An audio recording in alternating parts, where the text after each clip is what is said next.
ನಮಸ್ಕಾರ ವಿದ್ಯಾರ್ಥಿಗಳೇ, ಪಾಲಕರೇ, ನಮ್ಮ ಚಾನಲ್ಗೆ ಸ್ವಾಗತ. ನೀವೇನಾದರೂ SSLC ಕಂಪ್ಲೀಟ್ ಮಾಡಿದ್ದು ನೀವು ಫ್ರೀ ಎಜುಕೇಷನ್ ಪಡ್ಕೋಬೇಕಂತಂದರೆ ಮೊರಾರ್ಜಿ ದೇಸಾಯಿ PU ಕಾಲೇಜುಗಳಲ್ಲಿ ಅಡ್ಮಿಷನ್ಗಳು ಆರಂಭವಾಗಿವೆ. ಇದರ ಬಗ್ಗೆ ಈ ಒಂದು ವಿಡಿಯೋದಲ್ಲಿ ಸಂಪೂರ್ಣವಾದಂಥ ಮಾಹಿತಿಯನ್ನು ಕೊಡ್ತೇನೆ. ಕೊನೆ ದಿನಾಂಕ ಯಾವಾಗಿರುತ್ತೆ, ಅರ್ಜಿಗಳ ಲಿಂಕನ್ನು ಕೂಡ ನಾನು ಡಿಸ್ಕ್ರಿಪ್ಷನ್ದಲ್ಲಿ ಕೊಟ್ಟಿರ್ತೇನೆ. ಅದರ ಸಂಪೂರ್ಣ ಮಾಹಿತಿಯನ್ನು ಈ ವಿಡಿಯೋದ ಮುಖಾಂತರ ನಿಮಗೆ ಶೇರ್ ಮಾಡ್ತೇನೆ. ವಿಡಿಯೋ ಇಷ್ಟ ಅನಿಸಿದರೆ ಒಂದು ಸಬ್ಸ್ಕ್ರೈಬ್ ಮಾಡಿಕೊಂಡು ಲೈಕ್ ಕೂಡ ಮಾಡೋದನ್ನು ಮರಿಬೇಡಿ. ನೋಡಿ ಅಭ್ಯರ್ಥಿಗಳು, ಇದು ಸುತ್ತಲೇ ಬಂದಿರುವಂಥದ್ದು ಇದೇ ತಿಂಗಳು 23ನೇ ತಾರೀಕಿಗೆ ಸುತ್ತಲೇ ಬಂದಿದೆ. ಇಲ್ಲೇನು ಮಾಹಿತಿ ಕೊಡ್ತಾ ಇದ್ದಾರೆ ಅಂತಂದರೆ 2026-27ನೇ ಸಾಲಿನಲ್ಲಿ ಕರ್ನಾಟಕ ವಸತಿ ಶಿಕ್ಷಣ ಸಂಸ್ಥೆ ಸಂಘದ ಅಡಿಯಲ್ಲಿ ಕಾರ್ಯನಿರ್ವಹಿಸುತ್ತಿರುವ ವಸತಿ ಶಾಲಾ ಮತ್ತು ಕಾಲೇಜುಗಳು, ಸ್ಪೆಷಲಿ PU ಕಾಲೇಜುಗಳ ದಾಖಲಾತಿಗೆ ಪ್ರಥಮ PUC ದಾಖಲಾತಿ ಪಡೆಯಲಿಕ್ಕೆ ಅರ್ಜಿಗಳನ್ನು ಆಹ್ವಾನಿಸಲಾಗಿದೆ. ಅರ್ಜಿಗಳಿಗೆ ದಿನಾಂಕಗಳು ವೆರಿ ಇಂಪಾರ್ಟೆಂಟು. ಈಗಾಗಲೇ 23/4/2026 ಆರಂಭವಾಗಿದೆ. 29ನೇ ತಾರೀಕಿಗೆ ಕೊನೆ ದಿನಾಂಕ. ನೆನಪಿರಲಿ, 29ನೇ ತಾರೀಕು, ಇದೇ ತಿಂಗಳು 29 ಕೊನೆ ದಿನಾಂಕ. 30ನೇ ತಾರೀಕಿಗೆ ಆನ್ಲೈನ್ ಅರ್ಜಿಗಳನ್ನು ಪರಿಶೀಲನೆ ಮಾಡ್ತಾರೆ. ಮುಂದಿನ ತಿಂಗಳು 4ನೇ ತಾರೀಕಿಗೆ 4/5/2026 ಮೊದಲನೇ ಪಟ್ಟಿ ಪ್ರಕಟಣೆ ಮಾಡ್ತಾರೆ.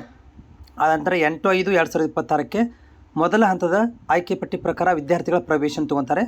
ಎರಡನೇ ಪಟ್ಟಿಯನ್ನು 12ನೇ ತಾರೀಕಿಗೆ, ಆಮೇಲೆ ಎರಡನೇ ಪಟ್ಟಿಯ ಅಡ್ಮಿಷನನ್ನು 19ನೇ ತಾರೀಕಿಗೆ ತೊಗೊತಾರೆ. ಆಮೇಲೆ ಮೂರನೇ ಪಟ್ಟಿಯನ್ನು 22/5/2026 ಮತ್ತು 27ನೇ ತಾರೀಕಿಗೆ ಮೂರನೇ ಹಂತದ ಏನಂದರೆ ಅಡ್ಮಿಷನ್ ಪ್ರಕ್ರಿಯೆನ 27ನೇ ತಾರೀಕು ತೊಗೊತಾರೆ. 29/5/2026 ಕಾಲೇಜುಗಳು ಆರಂಭವಾಗ್ತವೆ. ಇದು ಇಂಪಾರ್ಟೆಂಟ್ ದಿನಾಂಕ, ನೆನಪಿರಲಿ.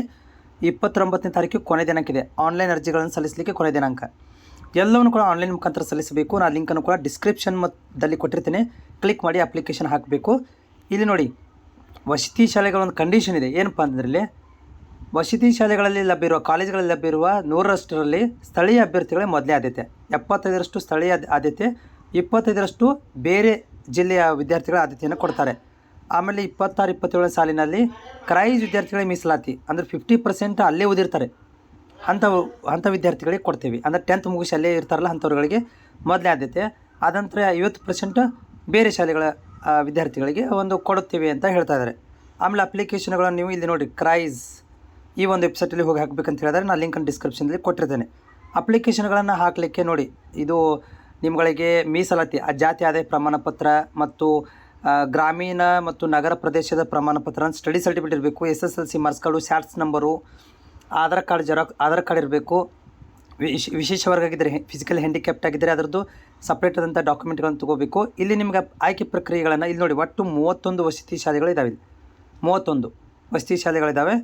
ಆ 31 ವಸತಿ ಶಾಲೆಗಳಲ್ಲಿ ಈ ಒಂದು ಅಡ್ಮಿಷನ್ನ ಕೊಡ್ತಾರೆ. ಆಮೇಲೆ ಇಲ್ಲಿ ಏನು ಕೋಚಿಂಗ್ ಕೊಡ್ತಾರೆ ಅಂದರೆ KCET, ನೀಟು, JEE, ಇದರ ಬಗ್ಗೆ ಕೂಡ ಇಲ್ಲಿ ಎಕ್ಸ್ಟ್ರಾ ಕೋಚಿಂಗನ್ನು ಇಲ್ಲಿ ಕೊಡ್ತೀವಿ ಅಂತ ಹೇಳ್ತಿದ್ದಾರೆ. ಸ್ಪರ್ಧಾತ್ಮಕ ಪರೀಕ್ಷೆಗಳಿಗೆ ಗುಣಮಟ್ಟದ ತರಬೇತಿಯನ್ನು ಕೂಡ ಕೊಡ್ತೀವಿ. ಇದು ಎಲ್ಲ ಕಂಪ್ಲೀಟ್ ಆಗಿದ್ರಪ್ಪ ಅಂದರೆ ಮೆರಿಟ್ ಕಮ್, ಅಂದರೆ ಪರ್ಸೆಂಟೇಜು ಮತ್ತು ಕಾಸ್ಟು, ಇದರ ಆಧಾರದ ಮೇಲೆ ನಿಮಗೆ ಇಲ್ಲಿ ಭರ್ತಿ ಮಾಡ್ಕೊತೀವಿ ಅಂತ ಹೇಳ್ತಾ ಇದ್ದಾರೆ. ಓಕೆ, ಆಮೇಲೆ ನೋಡಿ ಲಿಂಕ್ ಕೂಡ ತೋರಿಸ್ಬಿಡ್ತೀನಿ ನಿಮಗೆ.